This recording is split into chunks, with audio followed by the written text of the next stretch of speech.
এজেন্সিটার নাম না বললাম, ওরা যা বলেছিল আমার বিষয় হবে না। আমি অনেকটা ডিপ্রেস হয়ে গেছি। আমার আসলে রাতে ঘুমটা একটু ঠিক মতো হতো না, কারণ হচ্ছে নিউজিল্যান্ডের আমাদের ইমেলগুলো রাতের বেলায় আসে। তা আমি প্রতিদিন রাতে কি করতাম, 2টার দিকে করে ইমেল চেক করতাম। বাংলাদেশে আমি আসলে এখানে এসে আমি বুঝতে পারি না আমি যে অন্য কোনো জায়গায় এসে কর্পোরেট অফিসে এসে আমার ভিসা সাবমিট করছি। কাউন্সিলরদের বিহেভিয়ার অনেকটা ফ্রেন্ডলি। আপনি আপনার মনের কথাটা বলতে পারবেন এদেরকে। ইভেন কি আমি জাওয়াদ ভাই রিয়াদ ভাইয়ের রাতের 12টার পরও নক দিছি, ওরা আমার রিপ্লাই দিতে কখনো দেরি করে নেই। মায়ের দোয়া যার সাথে থাকে সে সফল হয় ইনশাআল্লাহ।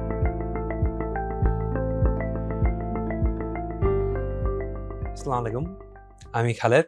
আমি আলহামদুলিল্লাহ আজকে নিউজিল্যান্ডে ভিসা পেয়েছি। আমার ইনটেক হচ্ছে জুলাই ইনটেক 2026। আর আমার ইনস্টিটিউট হচ্ছে ইউনিটেক ইনস্টিটিউট অফ টেকনোলজি।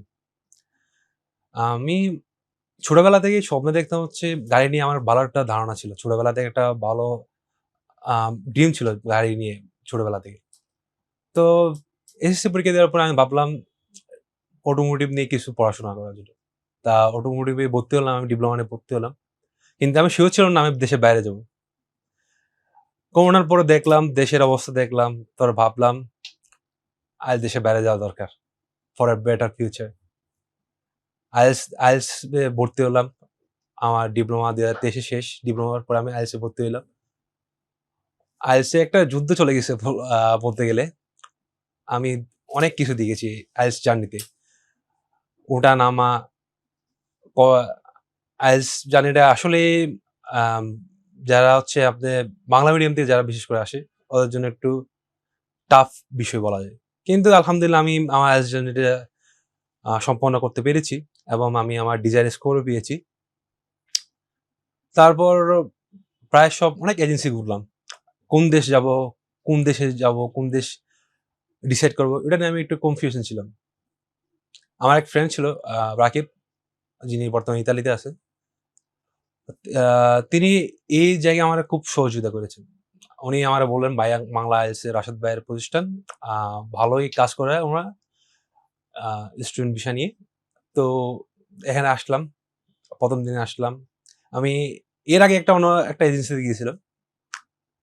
ওই ওইখানে যে এজেন্সিটার নাম না বললাম, ওরা যা বলেছিল আমার ভিসা হবে না। আমি অনেকটা ডিপ্রেস হয়ে গেছিলাম।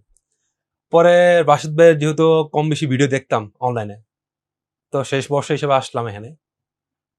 এখানে এসে জাওয়াদ ভাই ১ম দিন কথা হলো জাওয়াদ ভাইয়ের সাথে। উনি বলল, "সব ঠিক আছে। আপনার সবকিছু হয়ে যাবে। ইনশাআল্লাহ রেজাল্টটা হোক, তারপরে আমরা ওটা নিয়ে প্রসেসটা শুরু করব।" তারপর রেজাল্ট আসলো। আমার ডিজায়ার স্কোর আমি পেলাম। তারপর জাওয়াদ ভাই সব শুরু থেকে শেষ পর্যন্ত যে সময় উনি যা লাগছে আমার যা আমার করা লাগছে, যা ডকুমেন্ট করা লাগছে, উনি নিজেই ওটা প্রিপেয়ার করতে আমার হেল্প করছে। ইভেন কি আমি জাওয়াদ ভাই, রিয়াদ ভাইয়ের রাতের 12টার পরও নক দিছি। ওরা আমার রিপ্লাই দিতে কখনো দেরি করে নাই। তারপর আমি 30 ডিসেম্বর আমি ভিসা অ্যাপ্লিকেশন সাবমিট করি। সাবমিট করার পরে দীর্ঘ একটা সময় গেল, ৩ মাস পরে আমি ৩০ তারিখ হচ্ছে মার্চের ৩০ তারিখ হচ্ছে আমার এআইপিটা পেয়েছি। তারপর পেমেন্ট করলাম। পেমেন্ট করার পরে আজকে আলহামদুলিল্লাহ ভিসা পেয়েছি। আমি আমার ভিসা অ্যাপ্লিকেশন সাবমিটের পরের থেকে আমার আসলে রাতে ঘুমটা একটু ঠিক মতো হইতো না। কারণ হচ্ছে নিউজিল্যান্ডের সব আপনার ইমেইলগুলো রাতের বেলায় আসে। তা আমি প্রতিদিন রাতে কি করতাম, ২টার দিকে করে ইমেইল চেক করতাম। কোনো কি ভিসা আসছে নাকি কোনো আপডেট হচ্ছে, এটা চেক করতাম। যাই হোক, অবশেষে কালকে রাতেই আমার ভিসাটা চলে আসলো। আ আমি মনে হয় আজকে রাত্রে ভালো ঘুমাইতে পারবো। আমার পুরা জার্নিতে আমার মা-বাবা সবসময় আমার পাশেই ছিল। আ আমি একটা কথা বললেই না হয়। মায়ের দোয়া যার সাথে থাকে সে সফল হয় ইনশাআল্লাহ। আইএলটিএস রাশেদ ভাইয়ের একটা কথা খুব ভালো লাগে আমার। যেমন কি হচ্ছে, যে আইএলটিএস দিয়ে সে বিদেশ যায়। এটা সত্য, কিন্তু অনেক সময় দোয়া, লাক এগুলো ফেভার করা লাগে। কিন্তু ওভারঅল কথা হচ্ছে, আসলেই এটা আইএলটিএস দিলে আপনি কোনো একটা না কোনো একটা পথ আল্লাহ বের করে দেবে। কারণ কি হচ্ছে, আপনি যা স্বপ্ন দেখছেন আল্লাহ তার চেয়ে ভালো কিছু রাখছে আপনার জন্য। আমার এই জার্নিতে আমি আমি একটা জিনিস খুব সুন্দর করে বুঝতে পেরেছি। আপনি যদি আল্লাহর কাছ থেকে কোনো কিছু আ খুব গভীর মনোযোগ দিয়ে চান, তাহলে আপনি জিনিসটা পাবেন অবশ্যই। আপনি শুধু আপনার চাওয়াটা জেনুইন হইতে হবে। আপনার চাওয়াটা সৎ হইতে হবে। আপনি পাবেন। আর আমার এই জার্নিতে আমার অনেকজন আসলেই আমার বন্ধু-বান্ধব, ভাই ব্রাদার আর আমি যেখানে মেন্টর আমার যেখানে আইএলটিএস ছিল ওখানে মেন্টররা ভালোই আমার হেল্প করছে। আ পরিশেষে একটা কথাই, বাংলা আইএলটিএস এ আমি আসলে এখানে এসে আমি বুঝতে পারি না আমি যে অন্য কোনো এক জায়গায় এসে কর্পোরেট অফিসে এসে আমার ভিসা সাবমিট করছি। অনেকটা ফ্রেন্ডলি বিহেভিয়ার ছিল।